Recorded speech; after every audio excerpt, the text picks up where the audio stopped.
పొట్టకోటి కోసం నిత్యం కూలీ నాలి చేసుకునే కష్టజీవులున్న జిల్లా అది. తెల్లారిందంటే చాలు ఉపాధి వెతుక్కుంటూ బయలుదేరే కష్టజీవులు అక్కడ కోకొల్లలు.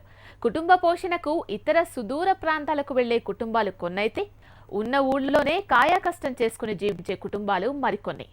కష్టం ఏదైనా పూట గడవడమే వారికి కావాల్సింది. ఇందుకోసం ఎంత కష్టమైన పనైనా చేయడం ఆ జిల్లా వాసులకు వెన్నతో పెట్టిన విద్య. మట్టితో ప్రాజెక్టులను కట్టారు, మట్టితో బిల్డింగ్లను కూడా నిర్మించారు. కానీ అదే మట్టిలోనే బంగారాన్ని వెతుక్కుంటూ పొట్ట నింపుకుంటున్న కుటుంబాలను చూసారా? ఖచ్చితంగా చూసుండరు. అయితే ఈ స్టోరీ చూడండి.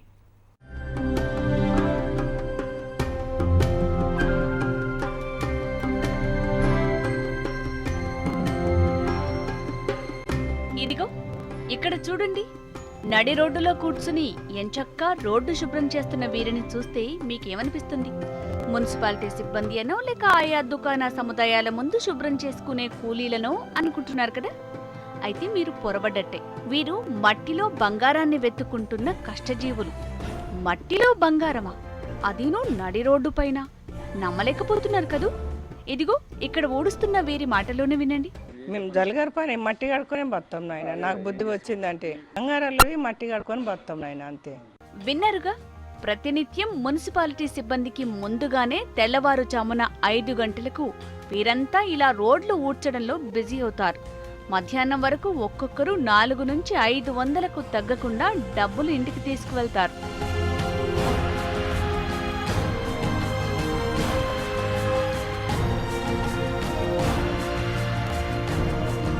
ఇది మహబూబ్ నగర్ జిల్లా కేంద్రం, క్లాక్ టవర్ సర్కిల్లోని పాన్ చౌరస్తా ప్రాంతం. ఇక్కడ వందలాది రెడీమేడ్ జ్యువెలరీ షాపులతో పాటు బంగారు నగలు తయారు చేసే దుకాణాలు ఉన్నాయి. ప్రతిరోజు ఇక్కడికి నగల తయారీకి, కొనుగోళ్లకు అధిక సంఖ్యలో ప్రజలు తరలివస్తుంటారు. ఇక్కడ పగటిపూట కాలు మోపేందుకు కూడా స్థలం ఉండదంటే నమ్మశక్యం కాదు.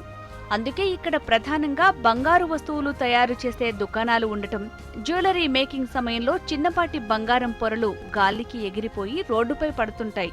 అలా ఎగిరి వచ్చిన బంగారం పొరల కోసం ఇలా కష్టపడుతుంటారు మహబూబ్ నగర్ పట్టణంలోని ఎర్రసత్యం కాలనీ వాసులు.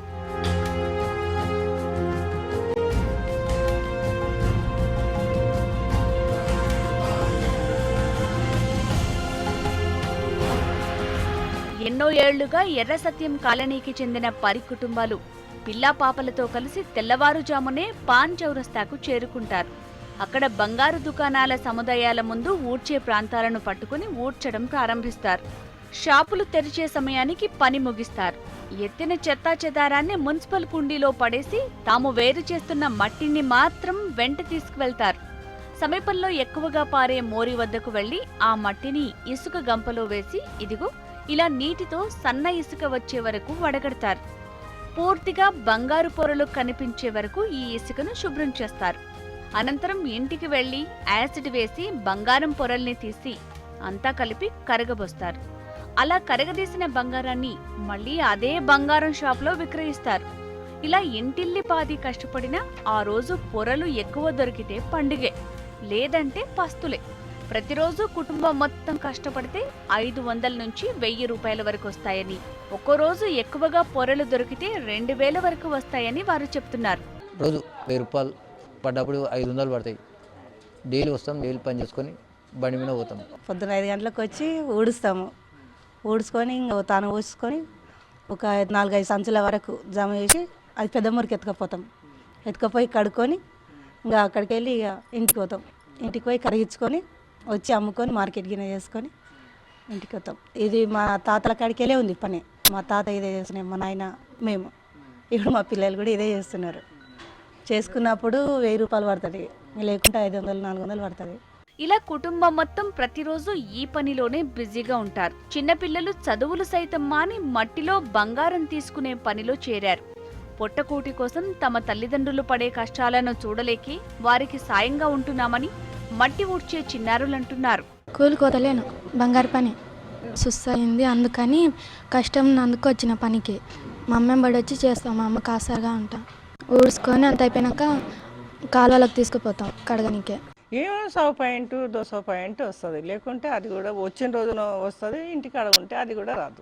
వారం కోపారి 10 రోజుల కోపారి. అప్పట్లో ససగుండప్పుడు రోజు పని అమ్ముకునే వాళ్ళం నాయన. ఇప్పుడు పిరియం ఉండదని వారంకు 10 రోజుల కోపారి ఆయన కడిగి అరగబెట్టుకొని అమ్ముకుంటాం అంతే. ప్రతిరోజు తాము షాపులు తెరవక ముందే వచ్చి ఊడ్చి శుభ్రం చేస్తూ తమకు కావాల్సింది తీసుకుంటున్నామని, దీని ద్వారా రోజు పూట గడిపేందుకు సరిపడా డబ్బులొస్తున్నాయని వారంటున్నారు. ఎన్నో ఏళ్లుగా తాము ఈ పనిలోనే ఉన్నామని, ఇది మా వృత్తిగా మారిపోయిందని అంటున్నారు. ఇవి న్యూస్